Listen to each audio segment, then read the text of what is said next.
Boa noite a todos e todas. Estamos começando a 11ª edição do Café Consciência, esse projeto que teve início em 2021, aqui na divisão de pesquisa da Escola de Saúde Pública. E hoje, sendo uma retrospectiva, né? Nós vamos falar um pouquinho desse projeto que iniciou em outubro do ano passado. A gente tem aqui comigo, a gente vai fazer meio que uma conversa, uma roda de conversa, né? Levantando um pouquinho, fazendo uma reflexão, né? O Gabriel falando boa noite, então boa noite para todos, muito bem-vindos, né? À Escola de Saúde Pública e a esta 11ª edição do Café Consciência. A gente pretende fazer um pouco de roda de conversa, fazendo a reflexão daquilo que foi construído nesses últimos 12 meses no Café Consciência. E está aqui a Sara Bruneto, ela é minha substituta como chefe da divisão de pesquisa aqui na escola, né? E Noite.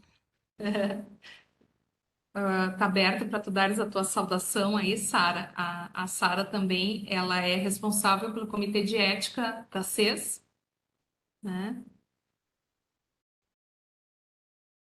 Então, boa noite a todos, bem-vindos.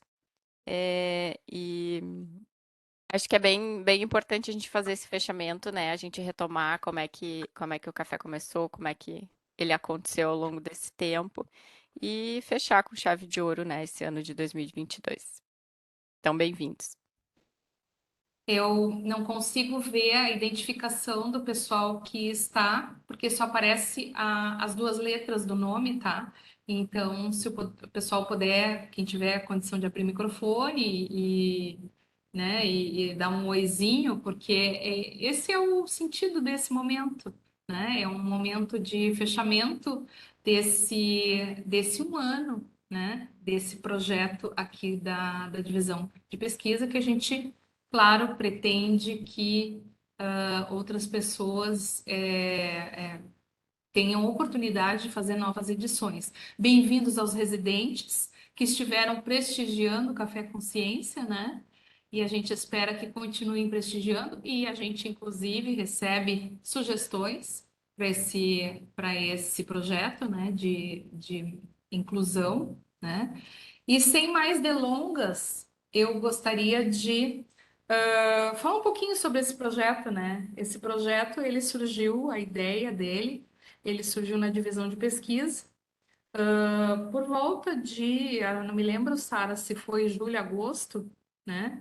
Que a gente começou a pensar sobre um espaço, né? Que teria que ser virtual, para a gente poder discutir assuntos da ciência, né? Trazer pessoas, ter as pessoas da casa, os doutores da casa, da Secretaria Estadual de Saúde, e ter um espaço para isso, né? Um espaço onde isso pudesse ter essa reflexão, esse entendimento, principalmente no momento que nós vivemos, onde nesses últimos 2 anos e meio nós tivemos muita dificuldade de avanço da ciência em si, em várias áreas, né? Nós tivemos avanço da ciência, claro, na questão da pandemia, do Covid, mas em relação às outras áreas, a gente teve muitas dificuldades, tivemos muitas dificuldades, principalmente de financiamento e outros, né? Então, continuar falando sobre a importância da ciência foi algo que nos motivou, né? Falar sobre a importância que a ciência tem para o crescimento da saúde e principalmente do desenvolvimento da saúde no SUS. Então, a gente começou a pensar, e aí, junto com as outras pesquisadoras, né, da divisão, a Maria Isabel Bellini, a Cláudia Cruz, né, começamos a pensar em como é que seria esse projeto. E aí a gente começou a pensar, né, que a gente teria que, com essa atividade do Café Consciência, contemplar alguns objetivos, né? Então, a gente pensou em dois objetivos aí, que é promover e desenvolver a educação e a produção do conhecimento no campo da saúde, por meio do ensino, da pesquisa, das atividades de extensão educativa, né? Então, a divisão de pesquisa, ela tem esse objetivo. E a busca contínua da qualidade nas atividades de ensino, pesquisa e extensão. Então, a divisão de pesquisa, que é uma divisão da Escola de Saúde Pública, tem esses objetivos. E pensando em cumprir esses objetivos, ao longo desses 2 anos e meio de pandemia, né? Além do Café Consciência, a gente teve 4 edições de eventos científicos, nós tivemos 2 simpósios, 2 seminários com esse propósito, né? E a cada mês, né, na segunda quarta-feira do mês, as edições do Café Consciência. E a gente teve como objetivos, o objetivo do Café Consciência, promover e desenvolver um canal aberto online para discussão acessível a pesquisadores, trabalhadores de diferentes políticas públicas e público em geral, para contribuir com o debate e a socialização de conhecimentos sobre temas da saúde, né? E a gente tinha como uma meta a edição mensal que iniciou em outubro de 2021, né? Então, essa foi uma atividade que envolvia toda a divisão e ela parte principalmente da reflexão do porquê que nós precisamos de pesquisa em saúde. Por que que é importante trazer este assunto? Por que que é importante trazer pessoas para falar sobre isso? Né? Então, a gente tem algumas respostas para isso, porque nós precisamos começar a instrumentalizar não só o nosso corpo docente, os nossos servidores, mas também os residentes e os estudantes de outras instituições, se a gente puder, para ter a capacidade dessa reflexão, para ter a capacidade de produzir pesquisa quantitativa, qualitativa, né? Para investigar a natureza e a extensão dos problemas de saúde e as causas etiológicas, né? Inclusive, a questão dos determinantes de saúde, e isto é foco de pesquisa. Então, o olhar do pesquisador é algo que se constrói, é algo a ser construído. Então, para isso, a gente precisa ter um ambiente onde se discuta pesquisa, onde se faça pesquisa, onde se pense pesquisa, onde se enxergue os problemas com o prisma da pesquisa, com a ótica da pesquisa, né? Então, a partir daí, se pensou, né, em diversos objetos da pesquisa saúde, as questões de multifatorialidade, de multidimensionalidade, multitemporalidade, da complexidade, principalmente dos cenários da saúde no Brasil, porque se houve um momento nesses últimos anos em que o cenário da saúde ficou complexo, acho que vocês vão concordar comigo que foi esses últimos 2 anos e meio, né? Nós ficamos num nível de complexidade jamais experimentado. E estamos bem, eu acho que conseguimos crescer com isso, porque eu acredito muito que a diversidade, ela faz com que a gente cresça. Os momentos bons são bons, né? São bons para serem usufruídos, né? Mas como diz, tem um ditado que eu não sei se eu vou conseguir reproduzir direitinho, mas o mar calmo não faz bom marinheiro, né? Mar calmo nunca fez bom marinheiro. Então, é através das adversidades que a gente consegue enxergar soluções para os problemas, principalmente quem tem um olhar, né, e a formação para pesquisa. Então, essa motivação, né, ela veio, né, para nos ajudar a construir esse processo e pensar temáticas e pensar as pessoas que poderiam contribuir, né? E aí, fizemos toda a organização disso. Na época, em 2021, nós tínhamos acabado de abrir o canal YouTube da Escola de Saúde Pública, né? Que foi também um avanço, tá, pessoal? Porque o único canal que nós tínhamos de YouTube era do governo. era do governo, que a gente pegava emprestado de vez em quando. E nós conseguimos abrir uma conta, né? Que é uma conta onde vocês vão encontrar, inclusive, todas as edições do Café Consciência. Então, tudo que vem sendo produzido nesses últimos anos, que a mediação tecnológica foi maior, está lá. Então, a partir dessa organização, ah, o primeiro encontro que nós fizemos foi no dia 27 de outubro, onde o convidado foi o professor de medicina André Luiz Silva, também conhecido como Monge Yakuzan. E ele teve como temática inaugural, acho que foi muito feliz. Eu vou depois vou pedir para a Sara falar um pouquinho sobre isso, e até a Cláudia, que eu não sei se conseguiu já estar online, mas foi muito interessante. Foi um momento inaugural aí do projeto, onde o professor André, né, ele trouxe essa temática mentes e sementes, conhecimentos e sensibilidades. Eu tenho a recordação, e nós temos tudo isso gravado, né? Mas a recordação desse primeiro momento,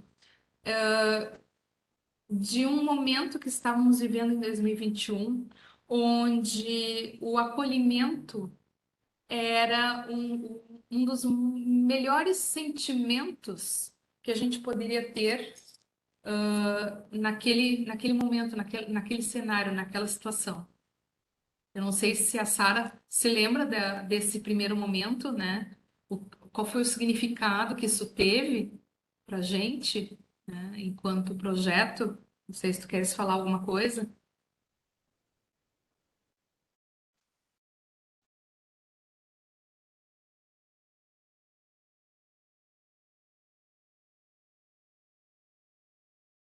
Desculpa, fui achar o microfone aqui, a gente demorei. É, sim, eu lembro e eu acho que uma coisa que eu acho que é interessante da escolha, né, das temáticas das pessoas, é que a gente traz essa questão, né, da ciência, da pesquisa, da valorização, mas eu acho que a gente conseguiu trazer pessoas que agregaram um olhar diferente, um olhar mais acolhedor, um olhar humano, um olhar de também pensar na gente, em como que a gente está conduzindo a vida, como a gente está levando a nossa vida, né? Eu acho que dele foi isso que mais ficou, né? Como que a gente está lidando com as coisas, enfim. Então, as temáticas conseguiram agregar essas questões, né, da pesquisa, da ciência, né, que é o, o tema, né, da divisão de pesquisa, mas trazendo o cenário, trazendo os contextos, trazendo abordagens que são enriquecedoras para a gente enquanto indivíduo, né? Então, o que ficou com certeza dele foi isso. Eu assim, a fala do professor André Luiz me traz uma questão bem importante. Eu não sei se a gente tem psicólogos aqui na conferência, né, na videoconferência, mas aquela questão da teoria do flow, que a teoria do flow ela faz exatamente sobre essa questão da capacidade do indivíduo fazer uma imersão que não está especificamente voltada a, a questão do valor do dinheiro ou do valor da atividade em si, mas do prazer que determinada atividade traz para a pessoa. Entendeu? E uma das coisas que o teorista fala sobre isso é a importância da meditação, né? Existem algumas atividades que são capazes de provocar a imersão, ou o flow, né? No indivíduo. E o que o monge Yakuza trouxe para a gente foi exatamente isso, né? A importância da gente ter momentos de flow, momentos de imersão, né? Momentos onde a gente equilibra o conhecimento e a sensibilidade. né? Porque a vida não é só trabalho. Se eu bem me lembro, né? Nós estávamos em 2021, justamente numa época que a gente tinha pelo menos 4 reuniões por dia, reuniões virtuais por dia. Então, num momento de muita velocidade no trabalho, que eu acho que todos, em alguma medida, experimentaram, onde a vida, em algum momento que era colorida, ficou cinza, virou apenas uma obrigação de trabalho. Importante, porque o trabalho também faz a gente crescer e faz falta para o mundo, mas a vida não é só trabalho. Então, o ser humano, ele tem outras facetas que precisam ser desenvolvidas. E nesse primeiro momento aí do café, o monge trouxe isso para gente. Ele trouxe esse olhar, esta reflexão para nós. E acho que foi muito, muito importante a gente poder trabalhar isso na nossa mente num momento onde a gente estava tão assoberbado. Não que eu acho que a gente esteja menos assoberbado, talvez um pouco menos, mas talvez um pouco menos preocupados em adoecer, em morrer, né? Na questão da finitude da vida, porque a gente viu isso acontecer muito perto da gente, né? E eu me lembro em 2021, né, que o momento assim mais emocionante para mim, enquanto pessoa, foi o dia que eu estava numa reunião aqui nesta sala e eu recebi a foto da minha mãe, de 87 anos, né, o ano passado, tomando a primeira dose de vacina. Então, isso para mim foi um momento muito emocionante. Eu acho que isso fez toda a diferença. Isso foi a ciência fazendo a diferença na vida das pessoas. Porque esse é o sentido, né? O sentido do conhecimento é ele conseguir fazer a diferença na vida das pessoas. Então, essa foi a nosso primeiro, né? O que abriu o projeto. Não sei se a Sara quer dizer mais alguma coisa, a Cláudia que está nos assistindo, não sei se quer dar alguma contribuição também, porque a criança nasceu aqui nessa divisão, né? E a gente hoje está completando, já completamos um ano e a gente está falando um pouquinho dela, né? Para ver os próximos passos que a gente vai ter. E eu sei que a Cláudia gostou muito desse encontro, né? Ele foi muito esperado.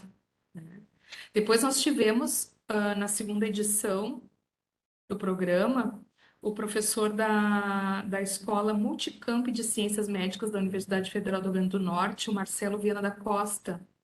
E ele falou sobre educação interprofissional na saúde. E isso é uma temática, assim, muito interessante, porque ele é pesquisador dessa área e ele faz exatamente essa reflexão, do quanto que a gente não pode, explicando isso, né, fazendo uma reflexão, assim, bem mais simplificada, a gente não pode se fechar dentro do nosso feudo, porque o conhecimento, ele não é um conhecimento que pertence a uma caixa só, né? Ele se constrói através do conhecimento de outras pessoas, de outras áreas, de outras visões, né?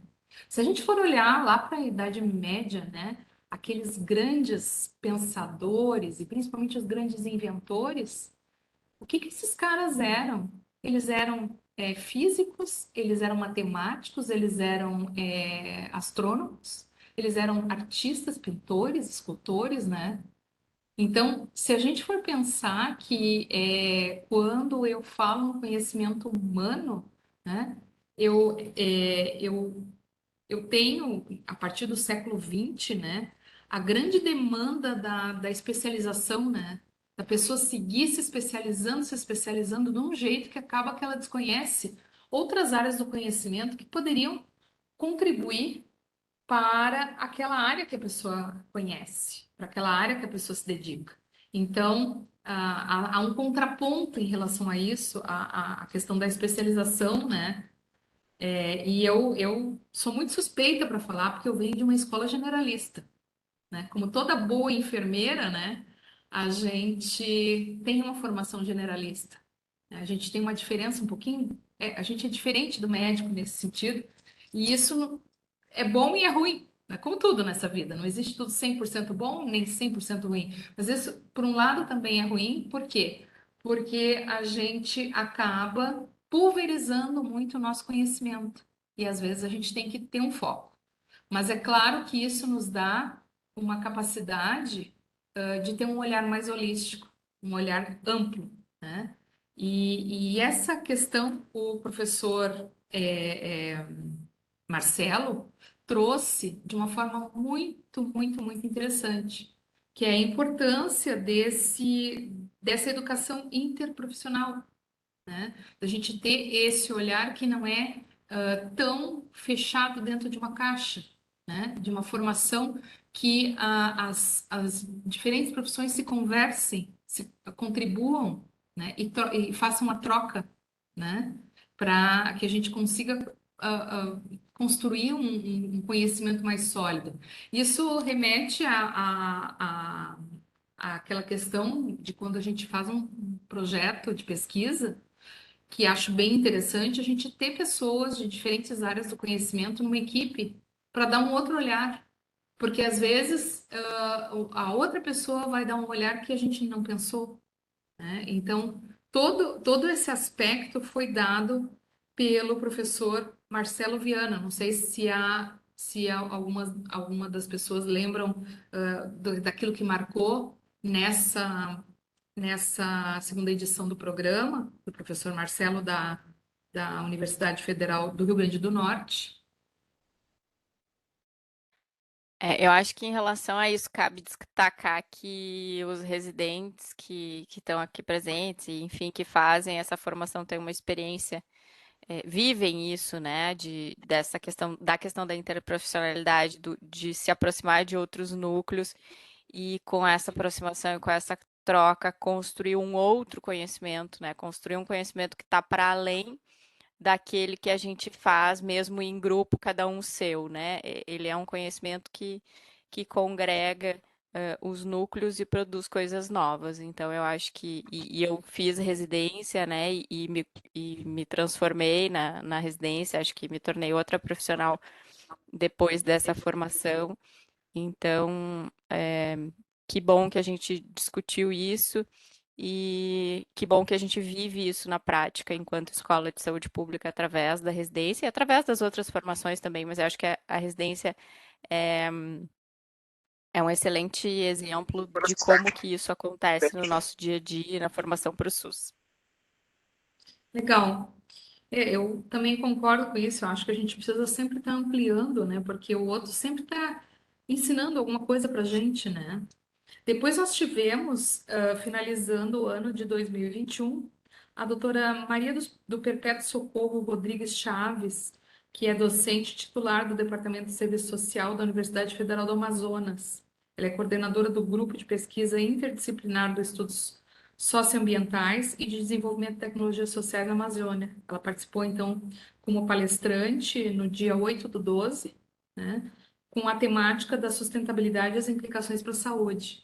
Ah, foi fantástico, né? Uma pessoa muito que atua muito no âmbito internacional, porque afinal de contas, se a gente pensar que a questão do meio ambiente, da sustentabilidade, ela não pertence só ao Brasil, né? Ela é uma pauta global, né? E ela veio trazer exatamente isso. Ela veio trazer exatamente essa questão da importância que o desenvolvimento de ações de sustentabilidade, elas vão amparar os projetos de saúde, né, de saúde do homem, e inclusive fazem parte, né, das metas internacionais, né, se eu bem me lembro, aquelas metas propostas Tá me fugindo da memória, hoje a memória não está grande coisa, da Organização Mundial da Saúde, né? Fazem parte das metas internacionais a manutenção do meio ambiente, as questões de sustentabilidade. E o que a gente viu nos últimos 2 anos não foi bem isso, né? A gente teve um grande retrocesso na questão da sustentabilidade, principalmente na região norte do Brasil. Eu acho que é interessante, Karen,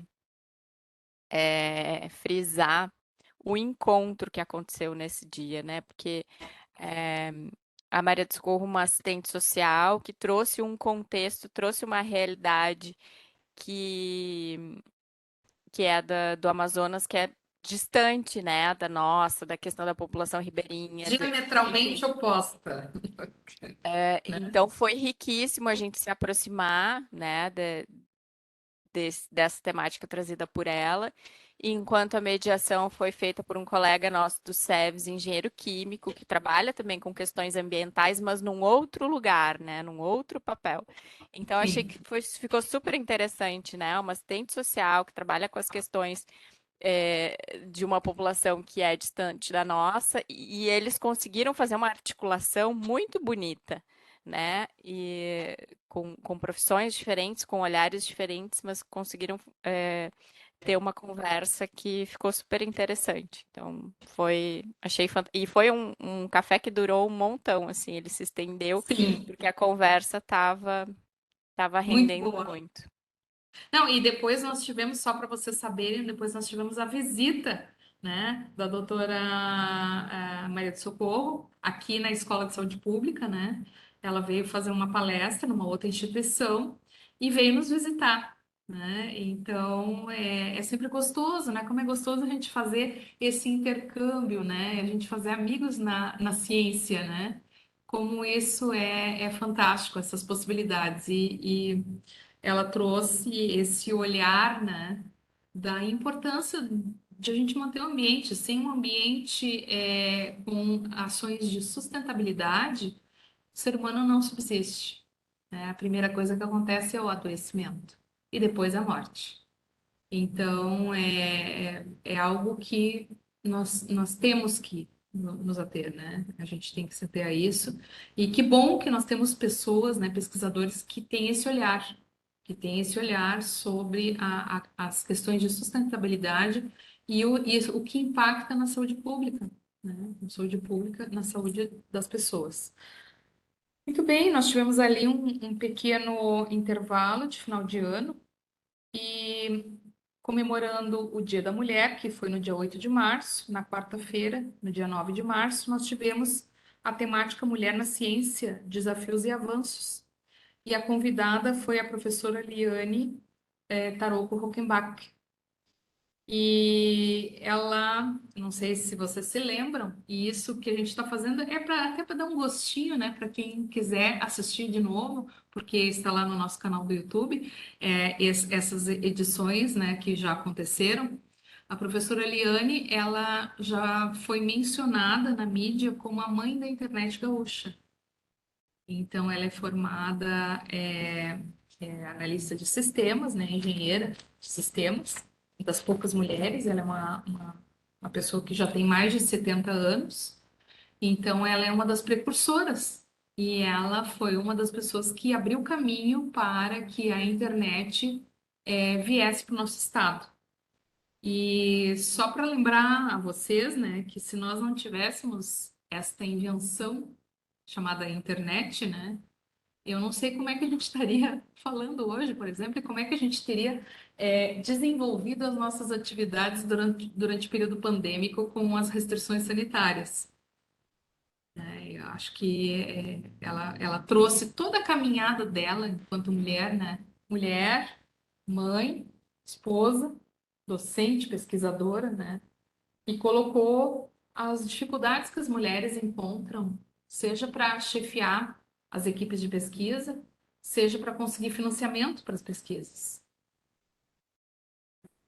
Foi muito tocante, sabe? Eu achei que alusivo à questão da mulher, a grande dificuldade que ainda hoje a gente tem enquanto pesquisadora, de conseguir equilibrar, né? Equilibrar a nossa vida familiar. E voltando à questão da temática da internet, eu não sei vocês, tá? Eu acho que sou um pouco mais antiguinha que alguns, mas o meu primeiro e-mail eu não tinha para quem mandar, né? Eu tinha um endereço de e-mail que eu não recebia e-mail e eu não tinha para quem mandar, né? Então eu ficava pensando, mas por que que eu preciso abrir um endereço de e-mail, né? Mas as coisas evoluem, né? as coisas evoluem, e a partir desta evolução é que a gente vai entendendo por que que as coisas acontecem. Mas a mim me marcou muito foi essa narrativa da professora Liane contando das dificuldades e das escolhas que ela fez enquanto pesquisadora, enquanto mulher. Não sei a Sara, que a Sara é mãe de uma menininha muito lindinha, ainda pequena, né? E ela é uma pesquisadora, então não sei o que que foi assim, te tocou mais nessa fala da professora Liane nesse dia. Eu não assisti ela no Café Consciência, eu tava de férias, mas eu assisti ela participou de um outro evento nosso, agora eu não sei qual deles que foi, mas a gente já assistiu. E eu acho que ela traz a questão de gênero num contexto em que a maioria dos trabalhadores são homens, né, na TI, enfim. E ela já mais velha, né? Então, desbravando esse lugar. E, e eu acho que nos representa a todas, né? Enquanto quando ela discute a questão de todos esses papéis, e é um desafio diário, escolhas diárias que a gente tem que fazer numa sociedade que ainda não entende, né? E nem sempre nos acolhe nas nossas mil e uma atividades. Mas acho que é isso. Verdade, verdade. Uma trajetória de uma mulher de sucesso, né? Eu acho que mulheres que inspiram, né? Mulheres que inspiram. E com certeza a professora Eliane é uma dessas mulheres, né? De várias mulheres que a gente tem no universo gaúcho, né? E no universo brasileiro e no universo mundial que inspiram outras mulheres a ultrapassar essas dificuldades, né? Esses obstáculos que às vezes se apresentam. E aí nós chegamos lá no dia 13 de abril, onde a gente teve o início, um pouquinho antes, da guerra entre a Rússia e a Ucrânia. E aí nós pensamos em trazer alguma coisa da discussão sobre esse assunto que estava em pauta, né? E tivemos o professor Luciano Zasso, da PUC-RS, que é um historiador, e ele trouxe uma perspectiva geopolítica, né? Eu acho que foi muito interessante, né? O que ele trouxe para a gente poder entender o que era a Ucrânia, né? O que é a Ucrânia? A gente já está, acho que já fez um ano, né, de guerra, já fez um ano aí nessa história, e, e nós continuamos em guerra. E o que que isso significou e por que que é tão interessante, por que que é tão importante ter aquele território, né? Por que que esse território ele é a menina dos olhos, né? E a gente ainda está tendo a briga lá por causa disso. Então, essa visão do professor Luciano, né? Ele falou um pouco sobre a, principalmente sobre os reflexos da guerra. A gente houve em algum momento que nós estávamos organizando essa fala do professor Luciano, em que a gente até foi um pouco questionado, né? Afinal de contas, o que que a guerra tem a ver com a saúde, né, Sara? O que que a guerra tem a ver com a saúde? Ora, o que que a guerra não tem a ver com a saúde, né? Porque ela impacta, ela impacta em tudo. As pessoas provavelmente elas estão adoecendo lá na Ucrânia, nesse inverno rigoroso de mais de 20, mais de 30, aliás, menos 20, menos 30, menos 40 graus, né? Sem luz, sem alimento, sem água, sem condições sanitárias, sem medicação, sem socorro, e com a condição mental, com certeza, depois de mais de um ano de guerra, totalmente abalada, para quem ficou lá e para quem saiu de lá também. Então, a gente se pergunta o que que a guerra tem a ver com a saúde pública. Eu diria que a paz tem tudo a ver, né? Os princípios da paz, né, da democracia, eles têm tudo a ver com a saúde. É onde a saúde viceja, em todos os sentidos, né? Então, a contribuição do E professor Luciano foi exatamente trazer essa reflexão para a gente poder entender por que que, geopoliticamente, a Ucrânia ela é tão visada, por que que houve esse interesse exatamente por aquele pedaço de terra, né? E foi Então, uma aula, né? Foi foi, uma aula. foi uma Foi, aula. foi excelente. E a gente tá. Que bom que a gente pode discutir e construir a nossa crítica em relação a essas questões no momento que elas estão acontecendo, né? Era naquele momento uma temática que estava em foco, ainda é. E que bom que a gente teve essa oportunidade de se instrumentalizar com uma pessoa super qualificada e poder também pensar, né, construir a nossa opinião em relação a essas questões a partir dessa aula dele. Fantástico. Ele tocou pontos assim que realmente eram bastante desconhecidos para o público em geral. Só para uma pessoa que é especialista, né? Que é o caso dele, ele é especialista nessa área, nesse tipo de conhecimento, para trazer essa visão, né? Que foi uma visão totalmente apolítica, mas foi uma visão de um historiador, uma perspectiva geopolítica, que era exatamente aquilo que a gente queria entender, né? Porque a questão política nesse momento para quem está lá na guerra é o que menos importa, né? O que menos importa, as pessoas, né, já tem muita vida que se perdeu ali. Mas a gente pôde ter esse momento de reflexão lá em 13 de abril. E aí nós tivemos o sexto encontro, lá no dia 11 de maio, muito, muito legal. Nós fizemos uma grande articulação com a Unesco, trazendo a professora Mariana Alcalay. E ela trouxe, o título da palestra dela foi O Mundo em Movimento, Migração, Refúgio e Acolhimento.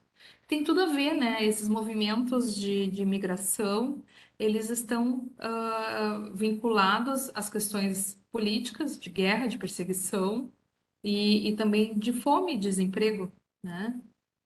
E ela trouxe alguns pontos bem interessantes, né? Os refugiados, eles fogem, são expulsos, e esses conflitos internos, principalmente a violação dos direitos humanos, né? E os conflitos armados são os responsáveis por levar essa onda de migração. Ninguém quer sair do seu país. A verdade é essa. As pessoas amam o seu chão, né? Porém, às vezes elas têm que preservar a sua vida, né? Então, ela trouxe para gente que um em cada 30 pessoas no mundo vive em um país diferente do que nasceu, sem documentação, sem histórico escolar, né? E saem muitas vezes correndo, né?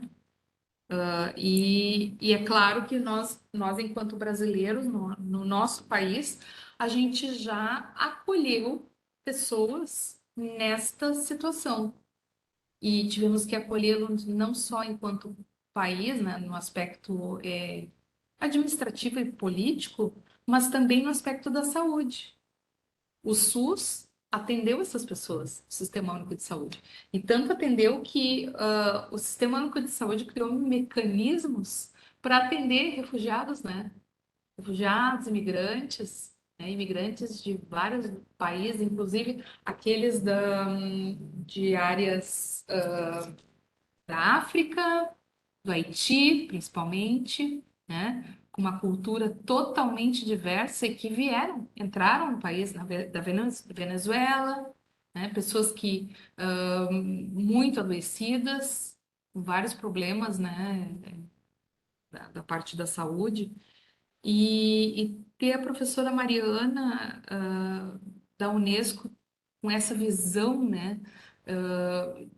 Desse problema a nível mundial, isso enriqueceu muito a discussão.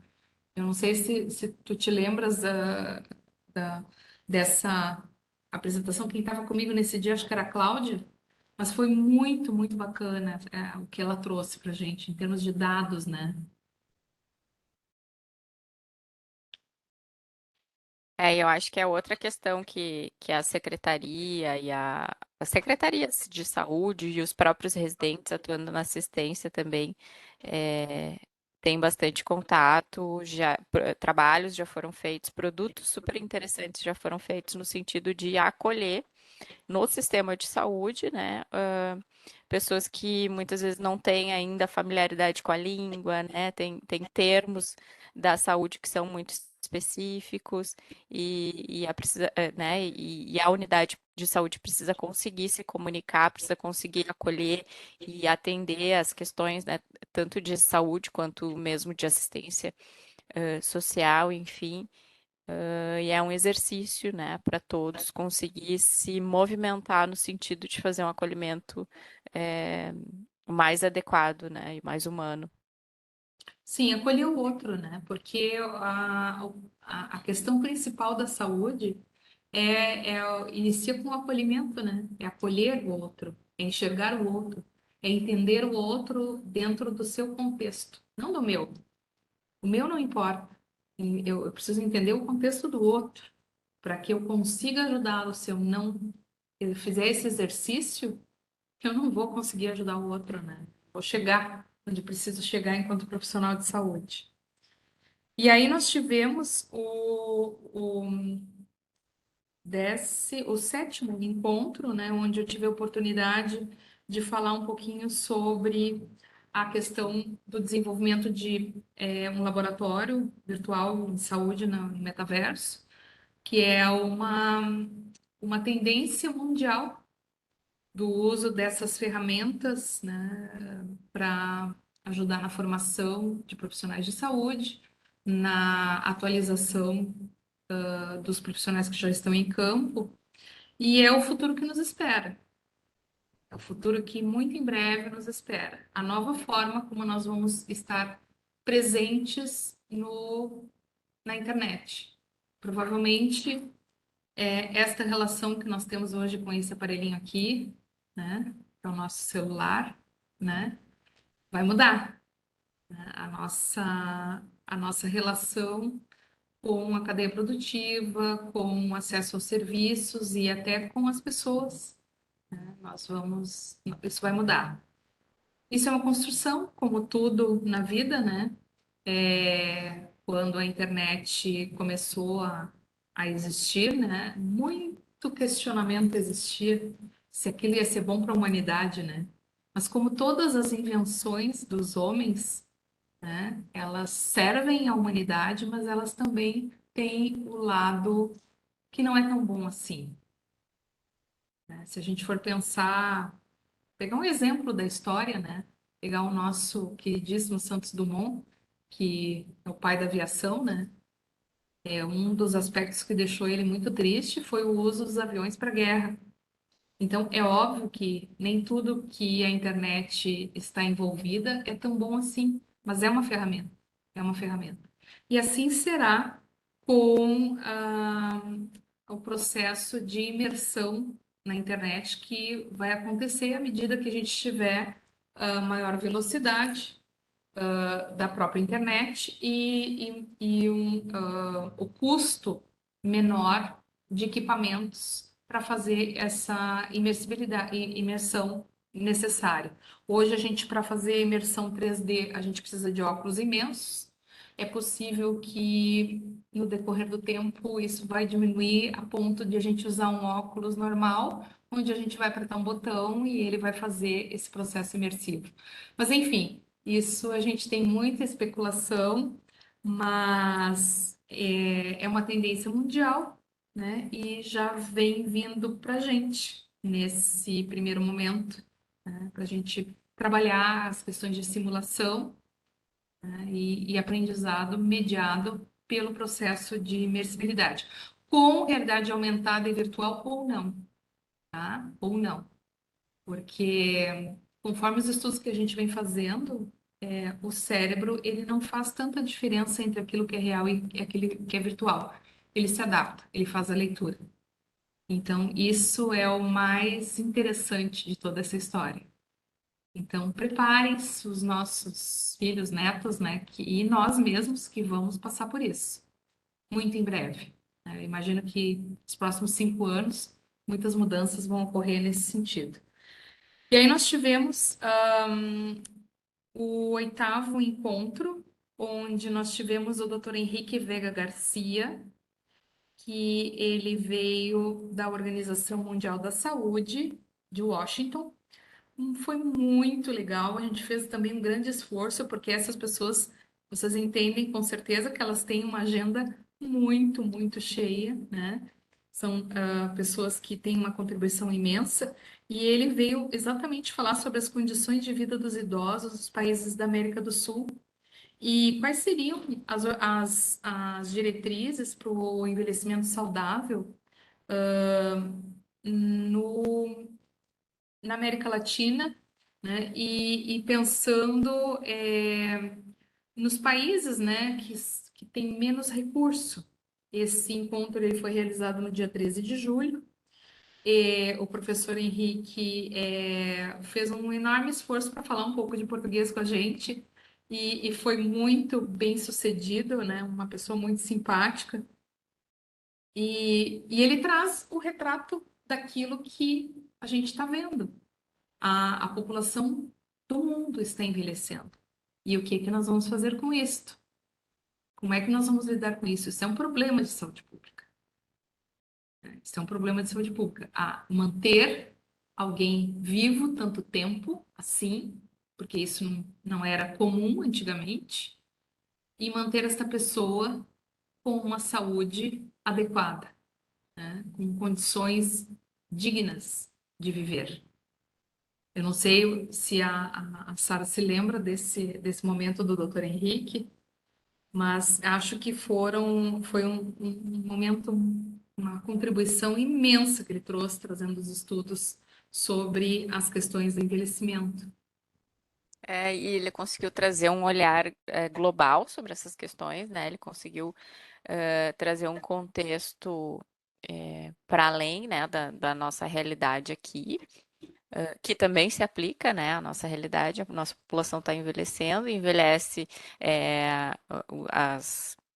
a prevalência, né, de pessoas mais velhas é muito está muito acelerada, né? A nossa mudança de pirâmide ela é rápida e a gente precisa ir adaptando os serviços e também as políticas públicas, não só da saúde, né? As políticas públicas no geral, pensando nas condições de vida, de saúde, mas também condições econômicas, sociais, enfim, todos os aspectos desse contexto, né, da pessoa idosa, que às vezes tem família, às vezes não tem família, enfim, então todo o suporte que o Estado precisa oferecer, e precisa estar preparado para oferecer e precisa se preparar rápido, né? Porque as Sim. mudanças são rápidas. Sim, a cada década, né, a gente tem aí um outro cenário, né? Se a gente for pensar a nível de Rio Grande do Sul, a gente tem uma população que é uma população mais velha, né, já no próprio estado, e a gente precisa mesmo, fazer a ampliação da política do cuidado do idoso, que envolve a família e os cuidadores, né? E a gente sabe que isso envolve um investimento em políticas públicas muito bem articuladas, né, para que as famílias tenham a condição social, né, e técnica para lidar com os idosos que podem estar bem até a idade mais longeva ou podem não estar tão bem. E como é que nós vamos lidar com isso? Isso tem um custo, né? Isso tem um custo para a família, isso tem um custo social para a sociedade e tem um custo para o governo, né? Mas são cidadãos que fizeram a sua contribuição, construíram, né? Construíram. Então ele trouxe esse olhar, foi muito legal, né? A gente ficou pelo menos uns 2 ou 3 meses, não, acho que uns 2 meses, né?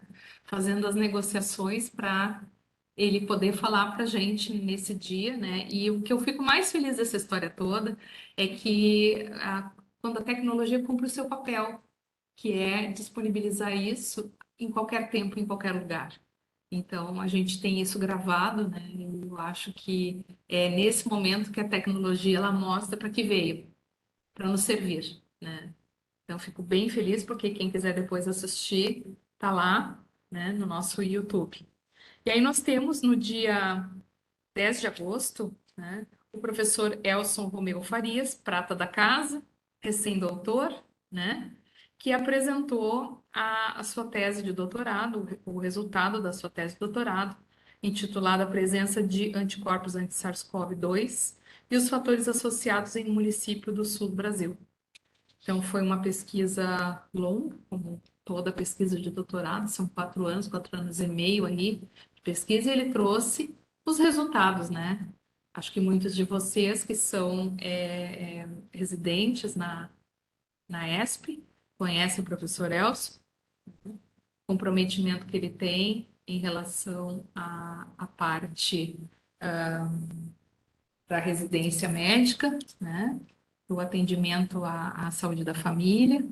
Então, foi um momento de valorização, né, da pesquisa, né? Uma meta-valorização, se a gente pudesse dizer, porque é a valorização da produção da própria Secretaria Estadual de Saúde, né? E a gente fica muito contente, né, de ver as pessoas crescendo, trazendo essa grande contribuição que o professor Dr. Elson Romeu Farias, né, fez, compartilhando, né, a sua tese de doutorado, principalmente com a análise, né, da contaminação pelo coronavírus. E aí chegamos na 10ª edição,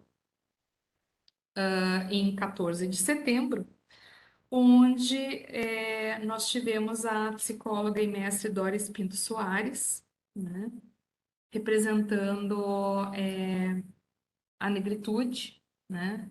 Porque logo na sequência, em novembro, nós tivemos a comemoração, mas em novembro nós tivemos o seminário, e aí não tivemos nenhuma edição do café, mas ela, como representante, né, dessa questão da saúde mental, para quem ela também abordou a questão tanto de gênero quanto de raça, que envolve a questão da saúde mental.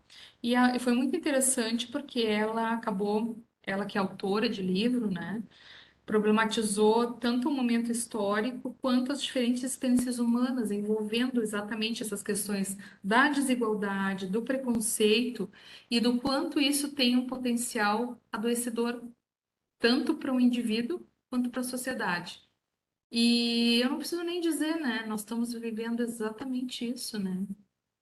O fato das pessoas estarem tão adoecidas que não percebem essa questão da desigualdade social e do preconceito como algo que é violência, né? Pode levar a atos de violência, né? Então, o adoecimento mental, ele chegou nesse ponto onde eu não aceito, né? Não aceito as diferenças, que podem ser muitas, né? Mas basta uma só, onde uma saúde mental não esteja devidamente equilibrada para servir como um foco de violência.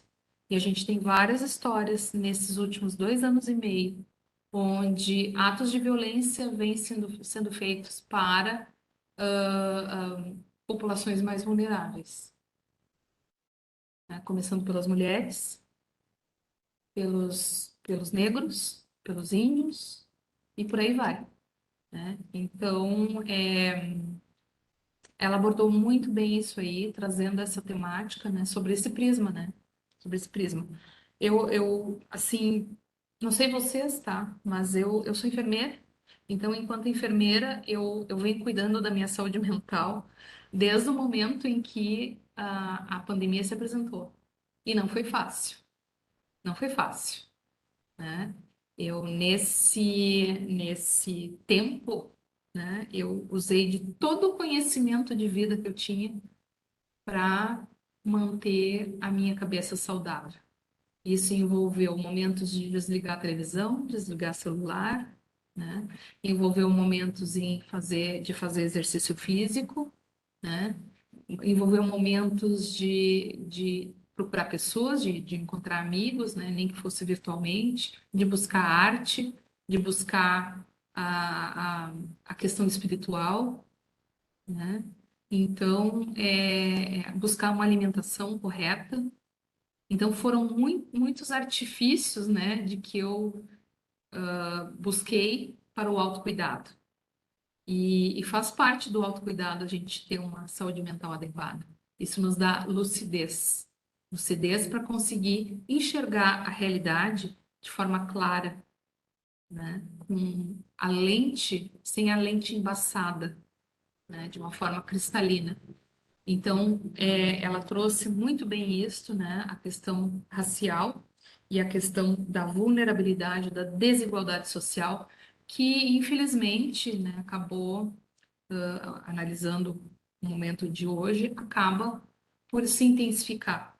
A gente teve um panorama que não nos favoreceu, né, durante todo o processo de pandemia, não só o Brasil, mas a nível mundial, com a queda de produção e outras coisas que aconteceram, que todos nós sabemos, que levaram à maior desigualdade, né, ao desemprego, à desigualdade, perda de empregos, à morte, enfim.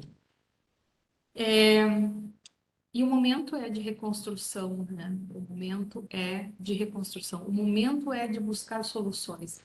E assim, hoje nós estamos aqui na 11ª edição, então, do Café Consciência, encerrando esse glorioso ano de 2022, onde estamos vivos, estamos bem, né? Conseguimos, muitos de nós, ultrapassar muitas dificuldades, muitos desafios. Estamos aqui para os próximos desafios. Obrigada, Arnold, um abraço para ti. E a gente só tem a agradecer, né? Agradecer e com a compreensão de que a ciência, ela não sabe tudo, mas ela vai buscar saber, ela vai buscar soluções, ela vai buscar um caminho, né? Mas a ciência, que é ciência, ela nunca trabalha sobre uma vertente só, sobre um olhar só. Ela sempre vai estar olhando outras áreas dentro da própria ciência para buscar essas soluções. Então, esse aprendizado, ele é muito importante. E eu acho que esse um ano do projeto Café Consciência trouxe um pouco essa diversidade do olhar da ciência, né? Da importância do pesquisador ter essa diversidade, de se interessar por diversas dimensões daquilo que acontece na realidade. Então, isso nos traz e nos trouxe satisfação de trazer isso para o Café Consciência, né? Eu agradeço muito a equipe que está por trás disso, porque isso não é obra da Karen que está aqui hoje, tá? Se isso acontece é porque nós temos aqui a equipe de pesquisadoras, né? Maria Isabel Bellini, Cláudia Cruz, Sara Bruneto, nós temos aqui a Andressa, né, que é a nossa auxiliar administrativa da divisão, nós temos aqui a Maria Helena, que também esteve aqui responsável, né, nos ajudando a trabalhar com essas temáticas do Café Consciência. Nós temos o pessoal da tecnologia, o Thales, o Gambo, o Marcelo. Então, tudo que se constrói no coletivo e a gente tem muito orgulho dessa equipe e que trouxe durante esses 12 meses aí de projeto essa diversidade de olhares de pensamentos. Isso rendeu muitas horas de reunião, né? Muitas discussões, né? E muitos e-mails e telefonemas para os nossos palestrantes. Mas eu diria que com muita felicidade, né, que a gente buscou esses objetivos e alcançou. E agora, finalizando esse 2022, com muita certeza de que cumprimos a nossa tarefa, mas temos novos desafios aí para 2023, onde a gente espera que esse projeto prospere, que esse projeto se amplie e que a gente possa trazer novas pautas de discussão, né, e a gente consiga, inclusive, ampliar o nosso número de pessoas que acessam no momento da transmissão, não apenas, né, na gravação, que a gente também tem muitos acessos, mas que a gente consiga, né, voltar, continuar a promover, desenvolver essa atividade online, para a gente ter discussões acessíveis, né? E que principalmente que levem à reflexão sobre as temáticas da ciência, né? E em diversas áreas, que é o que nos motivou, né? Então, eu só tenho a agradecer a todos, todas, a essa equipe fantástica que fez isso acontecer, né? Junto com a gente. E eu não sei, Sara, o que tens aí para dizer nessa finalização? Eu acho que é a questão de dessa oportunidade, né, que a gente teve de poder fazer esses encontros, é, da gente ter conseguido fazer isso de uma forma virtual, que não era, né, é um legado da pandemia, né, da gente se adaptar a novas formas de se comunicar, de se encontrar, de debater, de discutir. Então, que bom que a gente teve toda essa diversidade de temáticas e encontros possíveis, né, com várias pessoas que se não fosse por essa ferramenta de estar fazendo online, a gente não teria conseguido. Então, tomara que a gente possa seguir fazendo isso. E agora chegou mais uma integrante aqui para assistir. Então, é isso. Boa noite. Gente, muito obrigada. Eu desejo a todos um Feliz Natal, um Feliz Ano Novo, um 2023 rico em coisas boas, né? Com muitos momentos em família, porque nós também perdemos isso em algum momento, né? A gente ter o acesso às nossas famílias, mas que bom que a gente pôde resgatar muitas coisas que a gente tinha perdido. Então, eu desejo a vocês tudo de bom e gratidão por esse um ano de Café Consciência e esperamos que em 2023 a gente esteja novamente com vocês. Então, um grande beijo a todos, né? E o pessoal que está lá no chat marcando a sua presença, não se esqueçam de marcar por ali também. Então, um abraço, eu sou a Karen Cardoso, diretora adjunta da Escola de Saúde Pública e chefe da divisão de pesquisa. Meu boa noite a todos e um beijo. Boa noite.